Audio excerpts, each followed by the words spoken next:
Hello everyone, আসসালামু আলাইকুম। Welcome back to my channel mom's kitchen by Sultana, Jessore থেকে। এগুলো আমার আব্বু আর মার জন্য খাবার রেডি করছি। আজকে আমাদের ধান ঝাড়া হবে, তো সকালে তো যেতে পারি নাই, এখন রান্না শেষ করে যাব। এটা হলো ভাত নিলাম, বেশি করে নিয়েছি যেন এখন খেতে পারে, আবার রাতেও খেতে পারে আর রান্না করতে না হয়।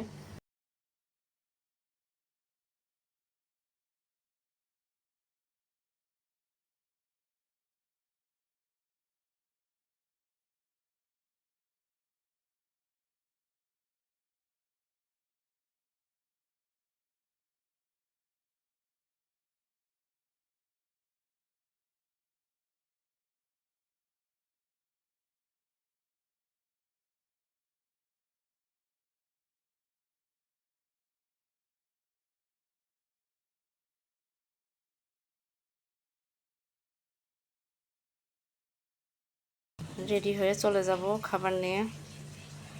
লাইক দিয়ে পুরো ভিডিওটির সাথে থাকবেন।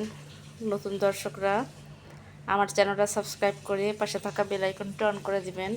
আমার যে কোনো নতুন ভিডিও আপলোড হওয়া মাত্রই নোটিফিকেশন চলে যাবে, আপনারা আপনাদের সময় মতো দেখে নেবেন। এই তো রাস্তায় চলে আসলাম, এবার রিক্সায় উঠে পড়েছি। কি মিস্টেক করছি, যাবো এক জায়গায়, রিক্সাওয়ালাকে ভুল করে বলছি আর এক জায়গায়, পুরো মাথাটাই নষ্ট। কিছু দূর যাওয়ার পরে বলতেছি যে এদিকে না, আমি তো এদিকে যাব। এই তো চলে আসলাম, আমাদের বাড়ির রাস্তা চলে এসেছি। এসে তো কি বলবো আর, সেই মেঘ। পরে আব্বু আমি মা সবাই মিলে একসাথে এই আমাদের ধান ঢেকে রেখেছি, ঝাড়া হয়ে গেছিলো। আমি ওই ভিডিও ক্লিপগুলো নিতে পারি নাই, খুব ব্যস্ততার মধ্যে ছিলাম। সব কিছু তিনজনে মিলে গুছাইয়ে ঢেকে ঢুকে রেখে দিছি, কারণ বৃষ্টি নামবে নামবে ভাবছিল।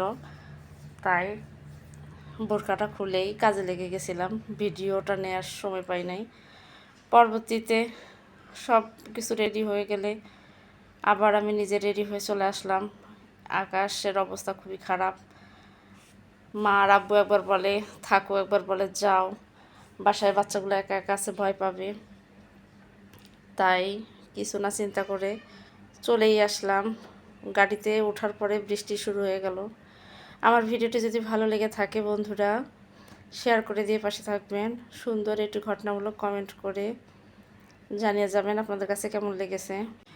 যেমন বাতাস তেমন বৃষ্টি, আমি তো পুরাই ভিজে গেছি, আমার বোরকা হিজাব সব ভিজে গেছে। এমন অবস্থায় আব্বু ফোন করতেছে আমি কত দূর আসলাম। আসলে মেঘের যে গর্জন ছিল তাতে ভয় পাওয়ারই বিষয়, আমি নিজেও ভয় পাচ্ছিলাম। রিক্সা থেকে নেমে যখন আমি আসতেছিলাম, একবার আমি মনে হয় বাতাসের সামনে উড়ে যাচ্ছি, একবার পিছনে, এই অবস্থা। এই তো বাসার ভিতরে চলে আসলাম, এরকম বৃষ্টি হচ্ছে। বাসায় এসে মা আম দিয়েছিল, ডিম দিয়েছিল, আর এই যে দুধ কিনছিলাম। তো আজকের ভিডিওটা এই পর্যন্তই শেষ করতেছি, আবারও নতুন ভিডিওর সাথে দেখা হবে। সবাই ভালো থাকবেন, সুস্থ থাকবেন, আবারও নতুন ব্লগ ভিডিও বা রেসিপি ভিডিওর সাথে দেখা হবে। আল্লাহ হাফেজ।